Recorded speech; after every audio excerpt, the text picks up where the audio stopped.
Eloise Hawking. You sure? Yeah, why? Do you know her? Yes, John. I know her. Oh, shit.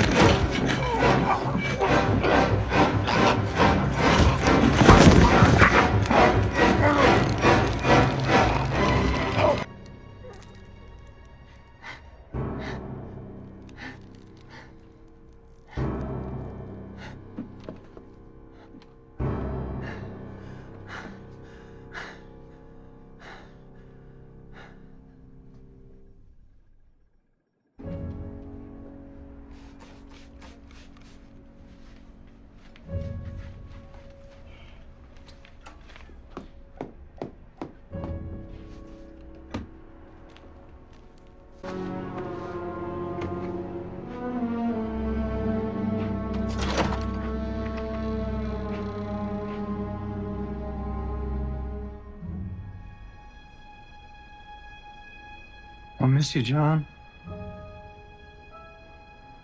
I really will.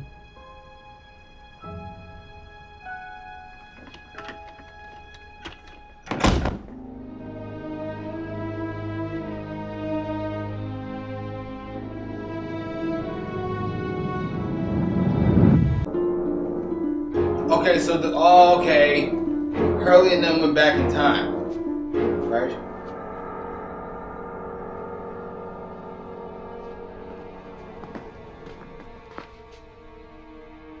You know him? Yeah. He's the man who killed me.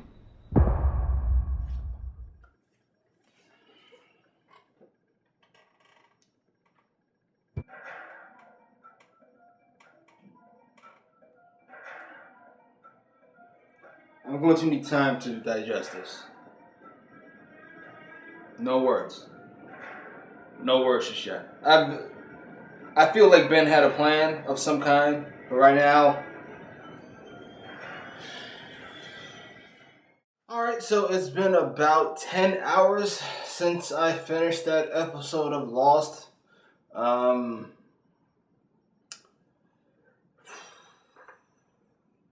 As far as the list goes, Ben is going to come off of it indefinitely. That's a good way to put it. He's not moving down and off the list. He's just being removed from the list until further notice, until I get some clarification, until I come to understand what he's thinking. It's just, right now, it's just blasphemous to have him on the same list as the great, the alive, no longer dead, John Locke. Now, trying to piece this together, I'm convinced Ben and Widmore are complete pieces of garbage. This is simply a power struggle between the two of them over control of the island. Okay? Neither one has pure motivation. Okay? Moving so far? Great. The fact that Christian told Locke that not once has listening to Ben worked out for you, which means even more after this episode, leads me to believe that Ben isn't working in the best interest of the island.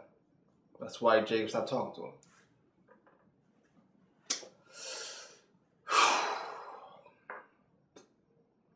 Now, we have to figure out why Ben talked Locke off the ledge, stopped Locke from killing himself, and then killed him. I thought it might have been the Eloise thing, but he reacts differently when Locke brings up Sun. So I'm going to say, when Locke brings up the fact that he's not going to Sun and Jin's alive and the ring. I think he said that. Ben started putting together something. Okay. Etc. Etc. Then decided to kill him.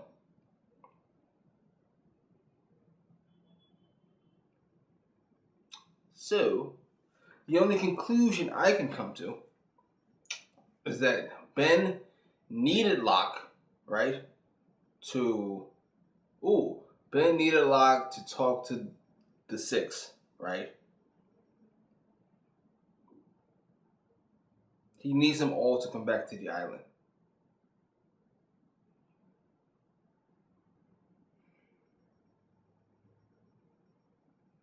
And then when he mentioned Sun and not going to Sun, Ben said, I can figure this out myself with a dead John Locke. Okay.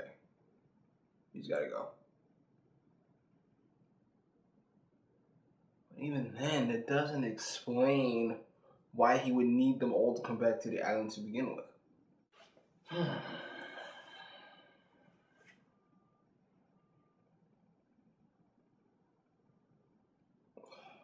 Head hurts.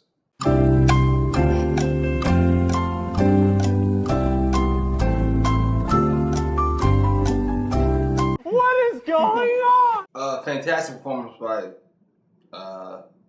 the actor who plays Locke, Terry O'Quinn. That was the closest I've ever gotten to being got, besides Desmond Penny. Just feel for this guy. I have a hatred right now in the pit of my stomach for Kate, and you know what? Fucking Jack. Nah, we want to write off Jack as drunk. He's miserable. He's this. He's that. I'm not hearing any of it. We don't speak to the great John Locke, the short-lived Jeremy Bentham. We don't speak to him that way. Lonely old man who's not important. You fucking dare. And Kate, I don't know where she was coming from. You've never loved anybody.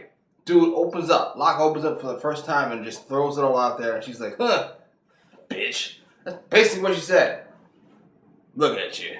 Still miserable old man. Like, oh, these two can die slow. You know what? Jack's off the list.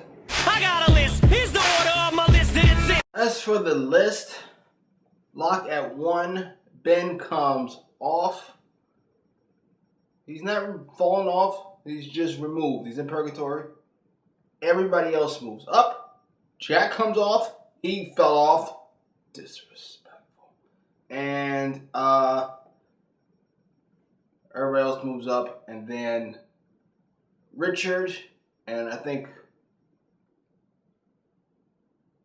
Miles come back onto the list. Post your comments down below. Like, share, subscribe. Hey, thanks for watching. I appreciate it. Unless something went horribly wrong, you should see your name here somewhere in the roll call. Also, the podcast starts on November the 6th, talking a whole bunch of nonsense about a whole bunch of nonsense. And for those requests, they should be coming shortly.